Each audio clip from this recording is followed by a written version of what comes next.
আসসালামু আলাইকুম এভরিওয়ান, আশা করি সবাই ভালো আছেন এবং সুস্থ আছেন। তো আজকে চলে আসলাম, এগুলো হচ্ছে শর্ট টপস, বুকে কুচি করা, একদম নিচেও কুচি করা, আর সামনের বোতামগুলো সবগুলো ওপেন করতে পারবেন। কাপড়টা হবে চাইনা সিল্ক ফেব্রিক। ডিজাইনটা খুবই সুন্দর, এটা এখানে হাতাও এখানে ডিজাইন করা। এটা হচ্ছে হাতার ডিজাইন।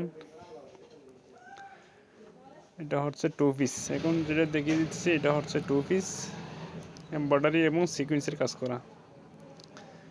এটা হচ্ছে এমব্রয়ডারি এবং সিকোয়েন্সের কাজ করা। আর এটা হচ্ছে পায়জামা, পায়জামাতেও নিচে এমব্রয়ডারি কাজ করা আছে, এখানে বর্ডার করে দিয়ে এমব্রয়ডারি এবং সিকোয়েন্সের কাজ করা আছে। আর এটা কাপড়টা হবে চাইনা সিল্ক ফেব্রিক। এটা হচ্ছে হাতা। নিতে চাইলে স্ক্রিনে দেওয়া নম্বর এবং হোয়াটসঅ্যাপে যোগাযোগ করুন। আসসালামু আলাইকুম।